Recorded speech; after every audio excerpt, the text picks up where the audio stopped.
जब इनके पास जवाबात नहीं होते तो फिर ये जातियात पर उतर आते हैं, पर्सनल अटैकिंग शुरू कर देते हैं। हराम खाते हैं ये लोग, हराम खा के यहाँ बैठे हराम खोर हैं। ये ढक्कन चोर कह रहे हराम खाने वाला हराम खोर होता है। सिंध के कच्चे के डाकुओं को पकड़े, फिर बात करें कारकर्दगी पे। आग लगाई गई थी, जब आग लगाई गई थी बल्दिया में, तो लंदन में बैठा वो शख्स आपका इत्तेहादी था। इनके एसबीसीए के डीजी से लेके एक्सीएन तक मुलविस थे, लटकाए उनको भी बम से उड़ाए। उन्हें 60,000 गैर कानूनी बिल्डिंग्स तामीर करवाई इनके इदारों ने। इसीलिए आज चीफ जस्टिस वहां सर पकड़ के बैठा होता है कि कहां से शुरू करें। कराची में 14,000 मोबाइल फोन छीने गए, 54 लोगों को मारा गया, 2,000 से ज्यादा गाड़ियां और बाइक्स छीनी गई। वहां पे कच्चे में डाकू लोगों को लूट रहे हैं। इनको पंजाब के डाकू याद आते हैं, वहां सिंध में कच्चे में डाकू है वो याद नहीं आते इनको। फोन करें सीएम को, पूछे 1,68,000 गंदुम चोरी हुई है इनके सरकारी गोदाम से, 7 अरब की लागत का वो था, कहां गया वो?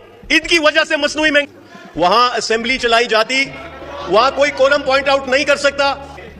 सिंध हुकूमत एक माफिया के तर्ज पे हुकूमत कर रही है। रिस्पांस की इनकी कारकर्दगी की, जनाब डिप्टी स्पीकर साहब, सिंध में अस्सलाम वालेकुम, सिंध हुकूमत एक माफिया के तर्ज पे हुकूमत कर रही है।